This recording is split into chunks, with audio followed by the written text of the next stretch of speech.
HGLG11 versus MXRF11.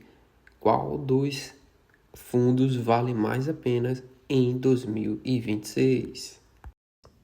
Se você investe ou quer começar a investir em fundos imobiliários, provavelmente já ficou com essa dúvida. Fundo de tijolo ou fundo de papel? Qual mais vale a pena para 2026?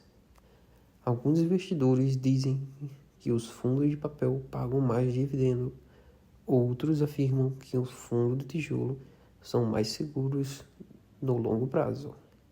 Mas na verdade é que um deles pode performar melhor dependendo do cenário econômico.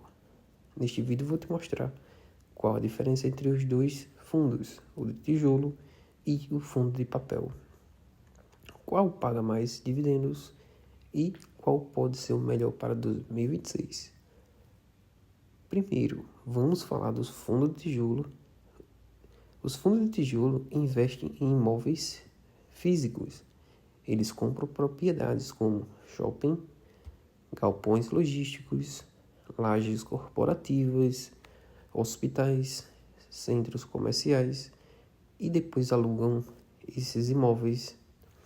O dinheiro do aluguel é distribuído para os investidores na forma, claro, de dividendos mensais. Alguns exemplos conhecidos como HGL11,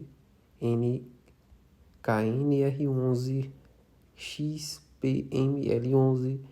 Esses fundos costumam gerar renda mais estáveis porque o dinheiro vem de contratos de aluguel.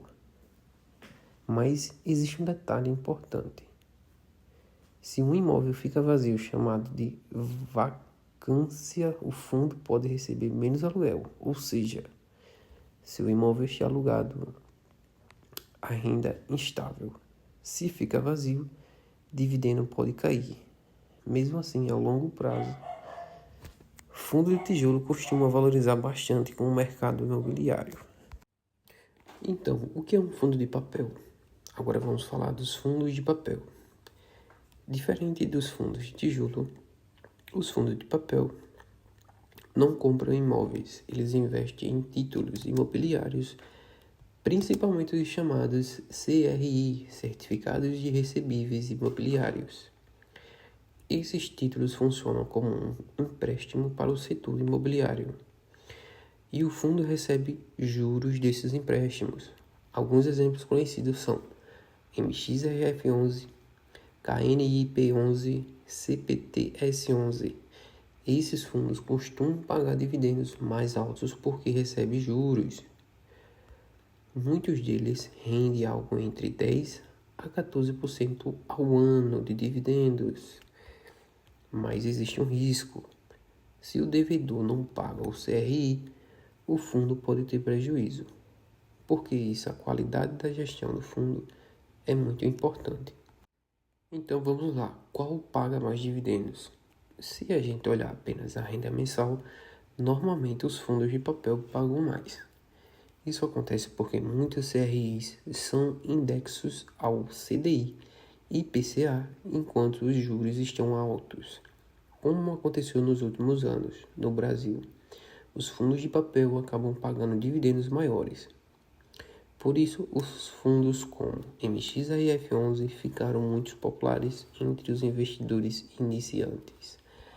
Mas a renda maior não significa necessariamente investimento melhor, certo? Porque precisamos olhar também para a valorização e riscos. Tá, agora vem a parte mais importante.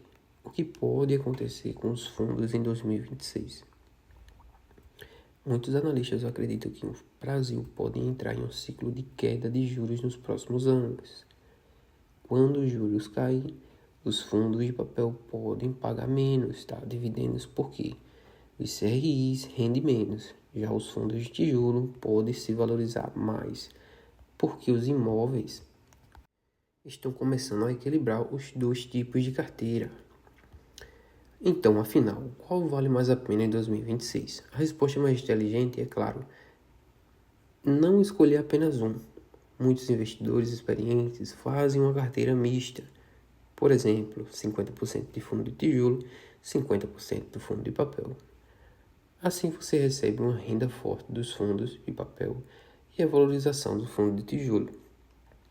E no longo prazo isso pode criar uma carteira muito mais equilibrada e resiliente. Agora me conta nos comentários se você prefere os fundos de papel ou os fundos de tijolo.